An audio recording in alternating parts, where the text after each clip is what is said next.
Terra sem História. Capítulo 6. Brasileiros. O Peru tem duas histórias fundamentalmente distintas. Uma, a do comum dos livros, teatral e ruidosa, reduz-se ao romance rocambolesco dos marechais instantâneos dos pronunciamentos. A outra é obscura e fecunda. Desdobra-se no deserto. É mais comovente, é mais grave, é mais ampla. Prolonga, noutros cenários, as tradições gloriosas das lutas da independência. E veio, até aos nossos dias, tão impartível e sem hiatos, apesar de seus aspectos variáveis, que pode acapitular-se sob o título único, geralmente adotado pelos melhores publicistas daquela república, El Problema del Oriente. A designação é perfeita. Trata-se de assunto rigorosamente positivo a resolver. Ao peruano não lhe impuseram maciços argumentos de sociólogos ou a intuição feliz de um estadista, senão o próprio empuxo material do meio. Constrangida numa fita de terrenos adustos entre as cordilheiras e o mar, onde acampara durante 3 séculos, iludida pelo fausto dos conquistadores e dos vice-reis, a nacionalidade, maior herdeira das virtudes e dos vícios, por igual notáveis da Espanha cavalheiresca e decaída do século XVII, compreendeu afinal, pelo simples instinto da defesa, a necessidade imperiosa de abandonar a clausura isolante que a sequestrava todo o resto da terra. E começou a transmontar os Andes. Fora longo recontar a sua hégira para o levante, nas investidas sucessivas por 5 penosíssimas estradas desesperadoramente retorcidas no boleado das serras, empinando-se em ladeiras altas de milhares de metros e unindo os portos do litoral entre Mollendo e Paita às paragens apetecidas da montanha na extrema orla amazônica, expandida do Pongo de Manseriche às urmanas acachoantes do Urubamba.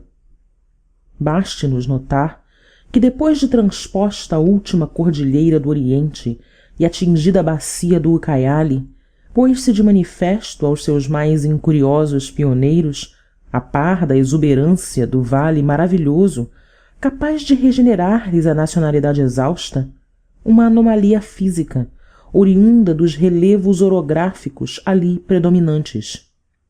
A melhor porção do país, entre os que mais se afiguram ribeirinhos do Pacífico, tem como único e verdadeiro mar, capaz de consorciá-la pelo intercâmbio comercial à civilização longínqua, o Atlântico, que se lhe prende graças aos 3 longos sulcos desimpedidos do Purus, do Juruá e do Ucayali.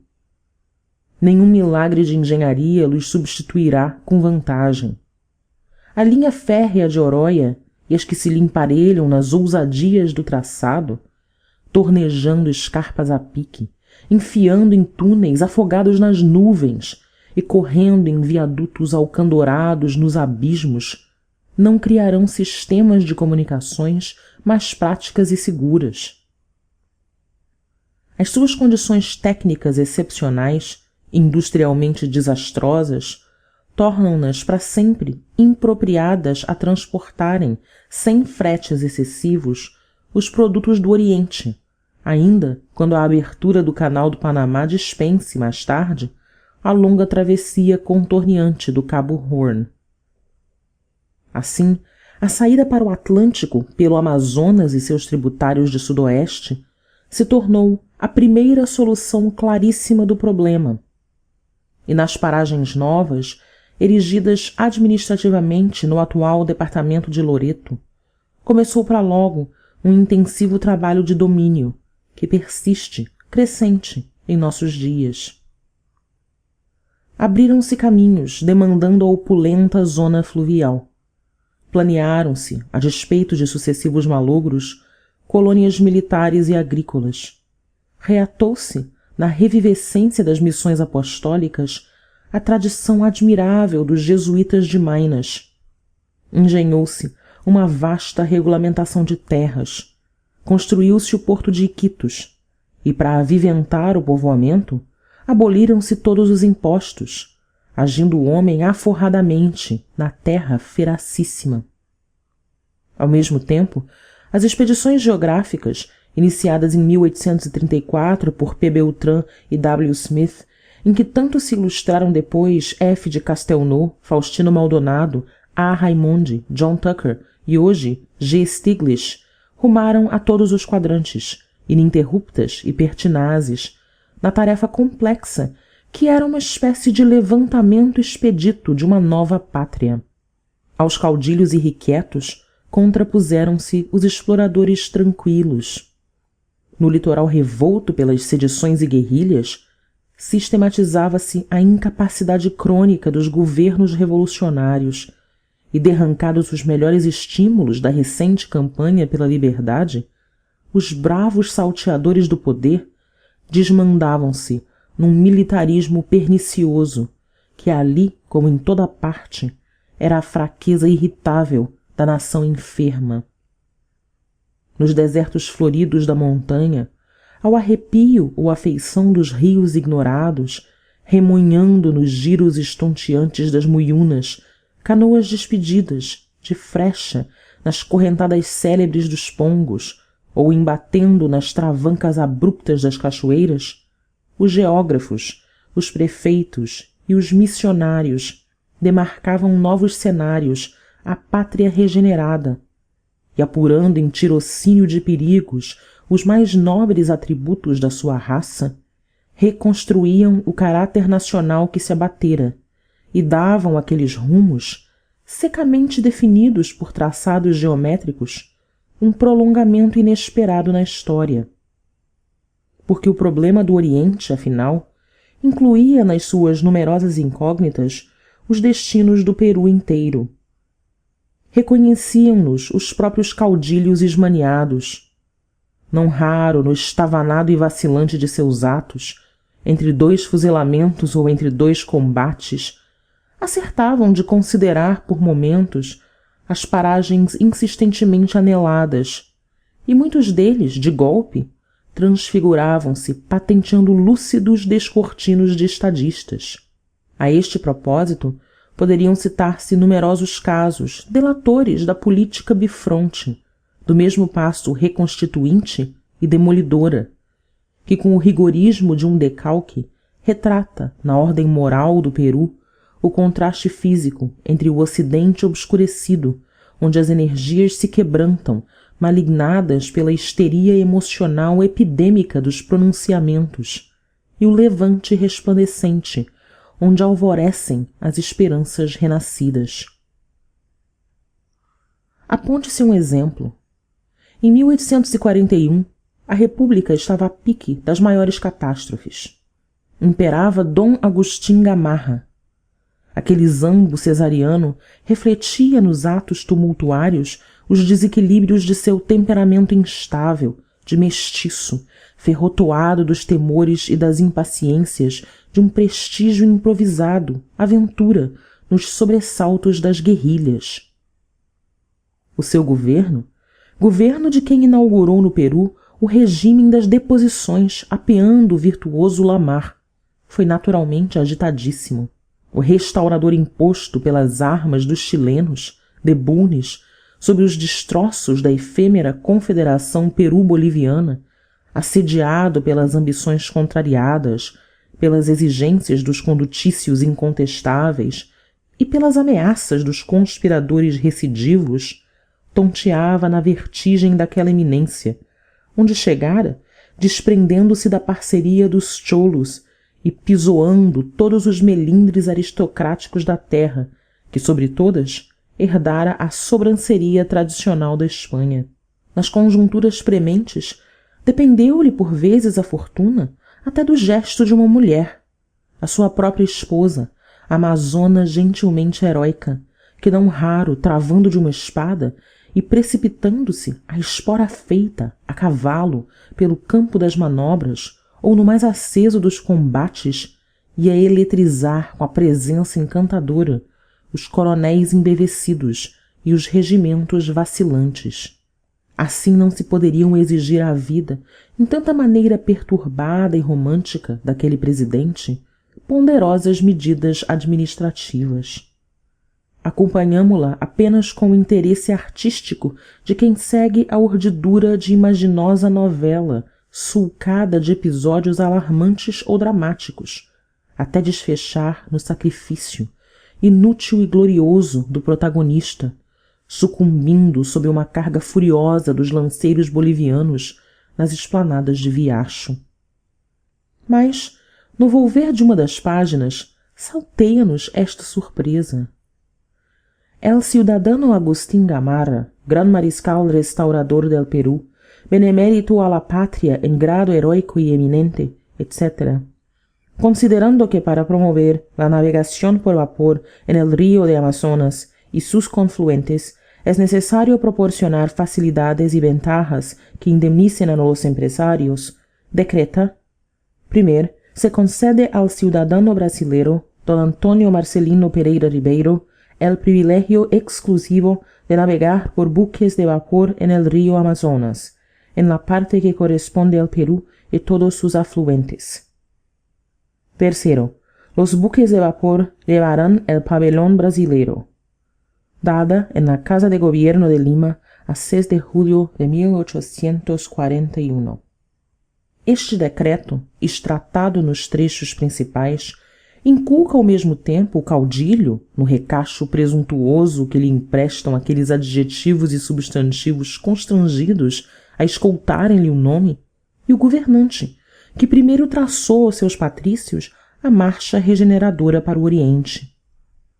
Mas não o reproduzimos apenas para realce dos aspectos contrariantes da história peruana, senão também para destacar aquela figura de brasileiro que seria inexpressiva se não constituísse o primeiro termo de uma série de compatriotas obscuros, erradios dos nossos fastos e elegendo-se por atos memoráveis entre os melhores servidores da nação vizinha.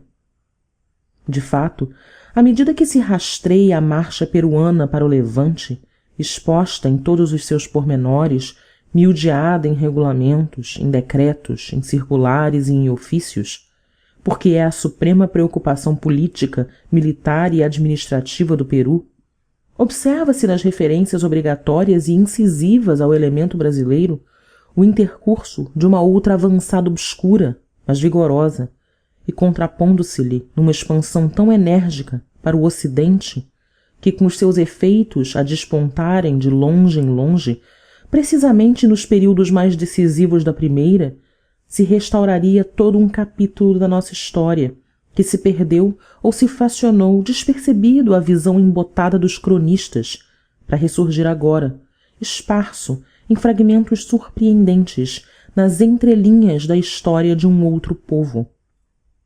É o que demonstram outros casos, entre nós inéditos. Apontemo-los de relance. No período abrangido pelos governos do austero Marechal Castilla, as explorações prosseguiram. Castelnau desceu das cabeceiras do Urubamba às ribas do Amazonas.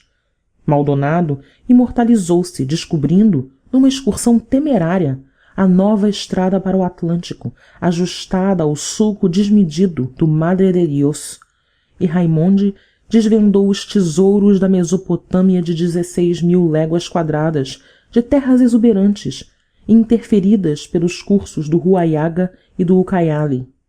Por fim, Montferrir calculou rigorosamente as riquezas da Canaã vastíssima, 50 milhões de hectares, valendo o mínimo de $500 milhão de pesos.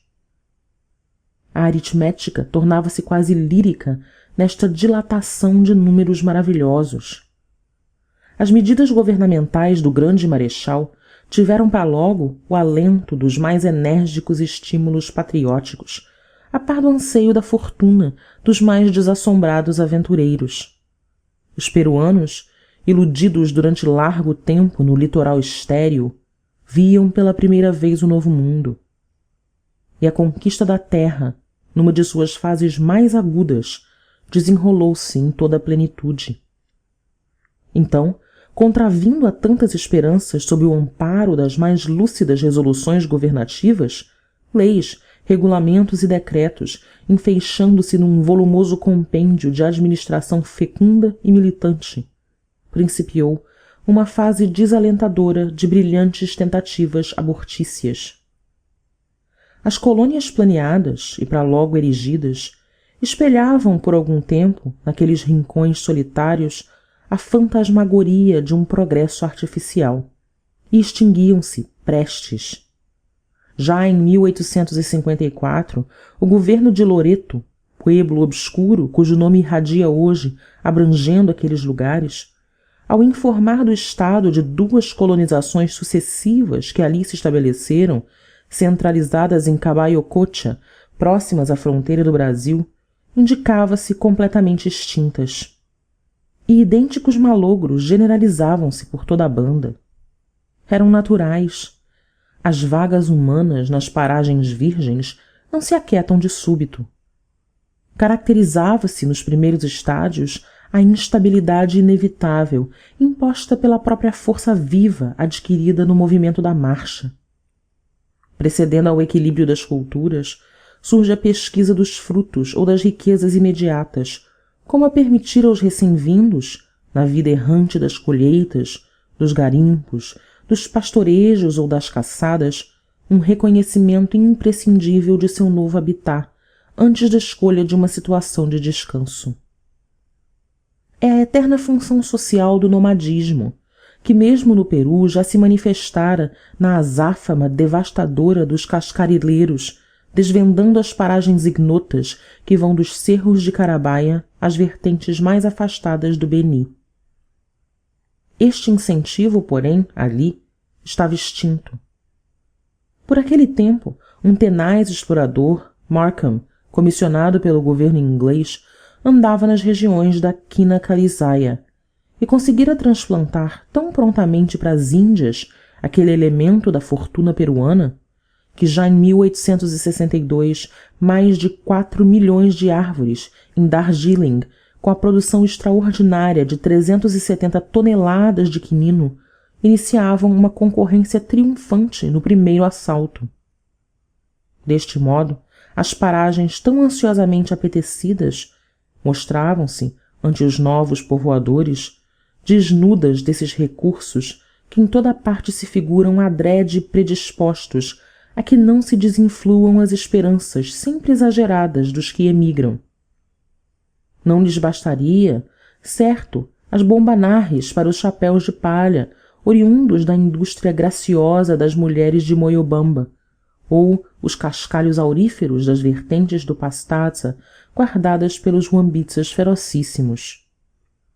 Assim, todos os atos e magníficos decretos, e lúcidos regulamentos e generosas concessões de terra do último governo de Castilha desfechariam nos mais lastimáveis insucessos se, precisamente na derradeira quadra da sua presidência e no mesmo ano em que a cultura indiana na quina arrebatava daqueles desertos o seu maior atrativo, um anônimo, um outro imortal humílimo, evadido da nossa história, não aparecesse, eclipsando de golpe os mais imponentes lances administrativos e oferecendo aos peruanos o reagente enérgico que os alentaria até aos nossos dias na rota da Amazônia.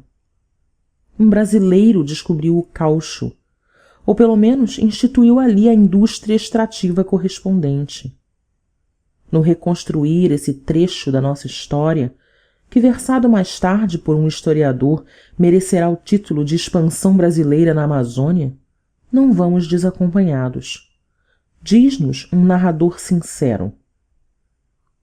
Antes do ano de 1862, não tinha ainda sido explorada a incalculável riqueza da goma elástica.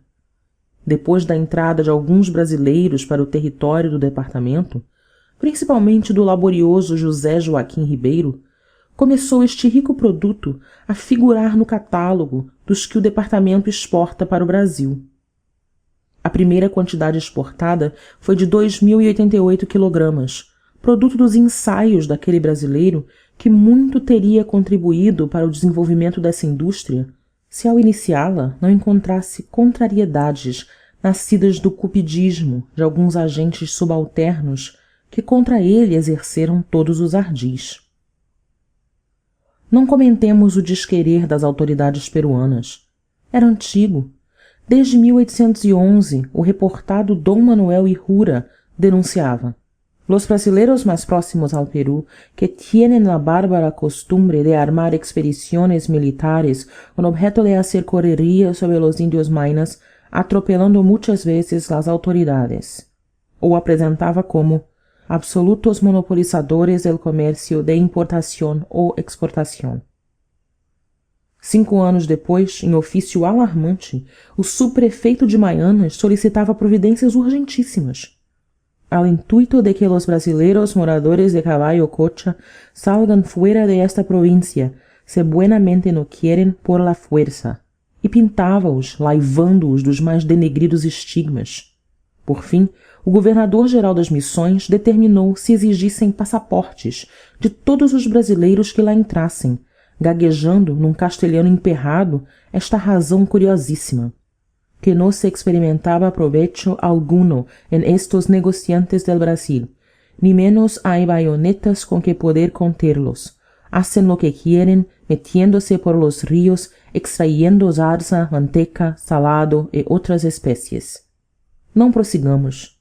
Adivinha-se nestas linhas, que poderiam ser prolongadas, a invasão formidável que se alastrava, avassaladora, para o ocidente, desafiando os ódios do estrangeiro, espraiando-se pelo vale do Grande Rio, por Loreto, Caballo Cocha, Moremote, Perenate, Iquitos, até Nauta, na embocadura do Ucaiali, subindo pelo Ucaiali em fora, até além do Patitea, e deixando nos mais vários pontos, nos sítios numerosos, nas trilhas coleantes do deserto, e até nos costumes ainda persistentes, os traços indeléveis da passagem.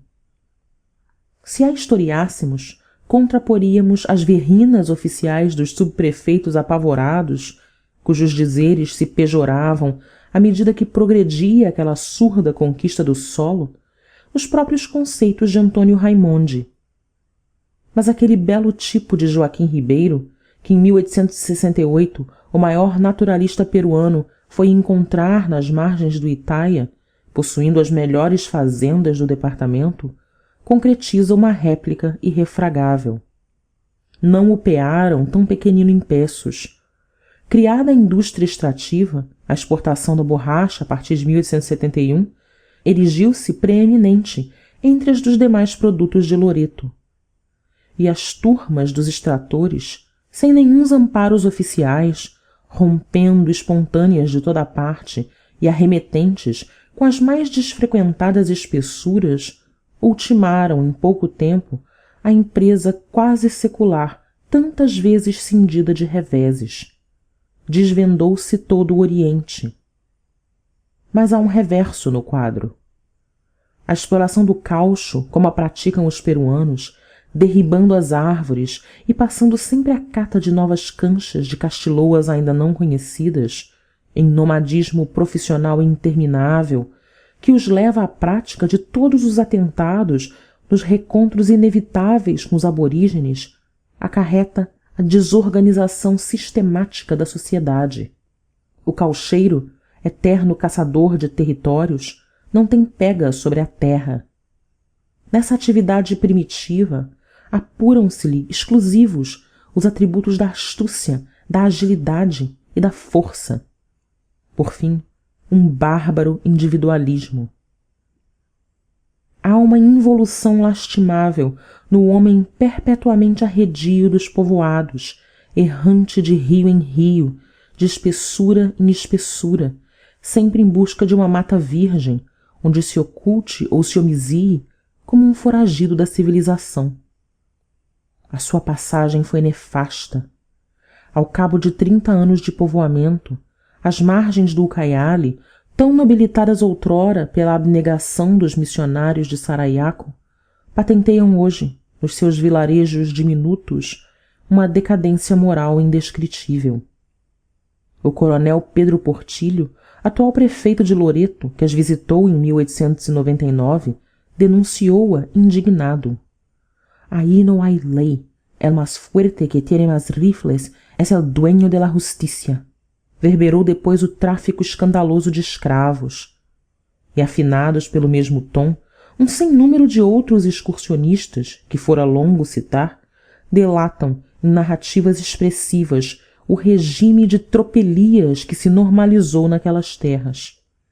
E se amplia, seguindo os rastros do homem que passa pelo deserto com o só efeito de barbarizar a própria barbaria. Ora, na paciência dos inconvenientes desta exploração, que, entretanto, determinou o pleno desdobramento de seu domínio no Oriente, o governo peruano nunca renunciou ao seu primitivo propósito de uma colonização intensiva e, para ao mesmo tempo garantir o tráfego do melhor caminho para o Amazonas, pelo Ucayali, que vai da estação Términos de Oroya aos tributários principais do Pachitéa, estabeleceu, em 1857, à margem de um deles, o rio Pozuzo, a colônia alemã, que sobre todas lhe monopolizou os cuidados e uma solicitude nunca interrompida. Realmente a situação era admirável. A média distância de Iquitos, próxima aos afluentes navegáveis do Ucayali, e num solo exuberante, o núcleo estabelecido era, militar e administrativamente, o mais firme ponto estratégico daquele combate com o deserto, justificando-se os esforços e extraordinárias despesas que se fizeram para um rápido desenvolvimento que as melhores condições naturais favoreciam. Mas não lhe vingou o plano. A exemplo do que acontecera em Loreto, os novos povoadores, embora mais persistentes, anulavam-se estéreis. A colônia paralisara-se, tolhiça, entre os esplendores da floresta. Reduziu-se a culturas rudimentares que mal lhe satisfaziam o consumo, e o progresso demográfico, quase insensível, retratava-se numa prole linfática em que o rijo arcabouço prussiano se engelhava na envergadura esmirrada do Quichua. Ao visitá-la, em 1870, o prefeito de Huánuco, coronel Vizcarra, quedou atônito e comovido. Os colonos apresentaram-se-lhe andrajosos e famintos, pedindo-lhe pão e vestes para velarem a nudez. O romântico Dom Manuel Pinzas, que descreveu a viagem, pinta-nos em longos períodos soluçantes os lances daquele quadro desgarrador, suspendendo-o em 2 rijos pontos de admiração. Viu-o ainda, passado um lustre, com as mesmas cores sombrias, o Dr. Santiago Távora, ao descrever a primeira viagem do almirante Tucker. Por fim, transcorridos 30 anos, o coronel P. Portillo, na sua rota do Ucayali, teve notícias certas do núcleo povoador. Era uma tebaida aterradora. Lá dentro, os primitivos colonos e seus rebentos degenerados agitavam-se, vítimas de um fanatismo irremediável, na mandria dolorosa das penitências, a rezarem, a desfiarem rosários e a entoarem umas ladainhas intermináveis numa concorrência escandalosa com os guaribas da floresta. Ora, o excursionista, que é hoje um dos mais lúcidos políticos peruanos, para agravar-se-lhe o desapontamento ante este malogro completo da colônia predileta da sua terra, tivera, dias antes, ao passar em Puerto Victoria, na confluência do Pichis e do Palcazu, formadores do Pachitéa, um espetáculo completamente diverso. De fato, Puerto Victoria surgira e desenvolvera-se, tornando-se a estância mais animada e opulenta daquela redondeza, sem que o governo peruano soubesse ao menos do seu aparecimento. Jamais cogitara em povoar aquele trecho. A paragem era malsinada. Rodeavam-na os mais bravios entre os selvagens sul-americanos, os campas do Parronal, ao sul, e ao norte os cachibos indomáveis, que em 1866 haviam trucidado em Chonta Isla, que lhe demora jusante, os oficiais de marinha Távora e West. O prefeito Benito Aranha, que ali andara naquele mesmo ano, fora, em som de guerra, com 2 vapores e uma lancha artilhada, em revide àquela afronta sanguinolenta. Saltou em terra, meteu-se pela mata, travou pequeninos recontros em formidáveis tiroteios, volveu num triunfo singularíssimo encalçado de perto pelos selvagens que o fechavam, embarcou no tumulto da sua gente vitoriosa e, fugindo, canhoneou furiosamente as barrancas, volveu precípite águas abaixo, deixando na Playa del Castigo um traço romanesco da sua empresa tormentosa. E durante 3 decênios a região sinistra permaneceu no isolamento que lhe criavam as gentes apavoradas. Até que, provindos do ocidente e vencendo a voga arrancada nas ubás esguias as correntezas fortes do Patitea, atravessaram-na de extremo a extremo e foram abordar na confluência do Pichis alguns aventureiros destemerosos. Eram uns caboclos entroncados, de tez morena e baça e musculatura seca e poderosa. Não eram caucheiros. A palavra remorada não lhes vibrava na fanfarrice ruidosa.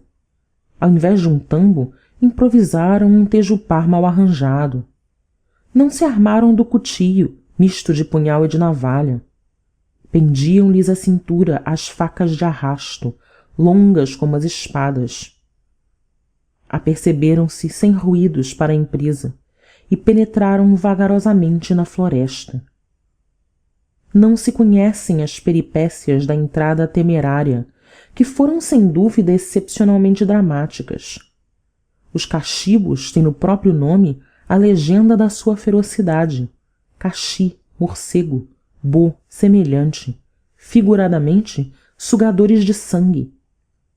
Ainda nos seus raros momentos de jovialidade, aqueles bárbaros assustam, quando o riso lhes descobre os dentes retintos do sumo negro da palmeira chonta, ou estiram-se de bruços, acaroados com o chão, as bocas junto à terra, ululando longamente as notas demoradas de uma melopéia selvagem. Atravessaram, indenes na bruteza, 300 anos de catequese, e são ainda a tribo mais bravia do vale do Ucaiali, mas, ao que se figura, não pulsearam com vantagem o vigor nos novos pioneiros. É que o bárbaro sanguinário tinha pela frente, enterreirando-o, um adversário mais temeroso, o jagunço. Os recém-vindos eram brasileiros do norte, e o seu patrão, Pedro C. de Oliveira, mais um modelo de lidador obscuro, aparecendo em lances de fecundas iniciativas entre os acontecimentos de uma história estranha. Para aquilatar-se-lhe a valia, observemos de relance que em janeiro de 1890 foi nomeado, apesar da sua nacionalidade, governador de toda a zona que o seu barracão centralizava. O coronel Portillo, que ali o deparou agasalhado, sincero, sem o pregão de rasgados oferecimentos, tão característicos da nossa gens obscura, trai em todos os conceitos que emitiu no seu relatório, desde o primeiro dia até despedir-se da muy estimable família del Sr. Oliveira, o encanto que lhe causou a estância animadíssima no centro de suas culturas fartas e inteligentemente tocada com as numerosas vivendas circulantes no alto da barraca, a prumo sobre a margem esquerda do rio, que se alcançava subindo uma longa escadaria resistente e tosca. Cativaram-no, sobretudo, os valentes tranquilos que se lhe mostraram modestíssimos em pleno triunfo sobre a barbaria e a terra. Por fim, a sua visão esclarecida não escapou que aquele forasteiro, sem um decreto e sem uma subvenção, resolvera o problema colimado pelo governo de seu país, fundando no lugar mais conveniente a estação garantidora da via central demandando a Amazônia. Disse-o nuamente. Porto Victoria era o lugar mais apropriado para a guarnição militar e alfândega que protegessem a importação e exportação da colônia de Chanchamayo, norte de Parronal, Tarma e montanhas do Paucazu, Mantro e Pozuzo. Concluiu. A Casa de Oliveira debe ser tomada por el Supremo Gobierno como la más aparente para las oficinas de la Capitanía, Aduana e Comandancia Militar. Foi aceito o alvitre. Um decreto do presidente Pierola ordenou a demarcação de Puerto Victoria para estabelecer-se a comissaria destinada a proteger os colonizadores daquelas terras. E num grande ciúme da situação vantajosa adquirida, revelou o intento de uma posse exclusiva, no consintiendo ahí en el radio de 1 quilômetro poblador alguno. O Peru conseguiria realmente uma estação fluvial admirável, e os brasileiros retiraram-se. Passaram 5 anos. Em 1905, um turista parisiense, J. Delebecq, desceu o Pachitéa em viagem para o Amazonas e não notaria a estância outrora florescente se não o acompanhassem alguns índios mansos, conhecedores dos lugares. No alto da barranca, que os enxurros solapavam, viam-se apenas alguns tetos abatidos e restos de culturas afogadas num carrascal bravio. O porto era uma ruína.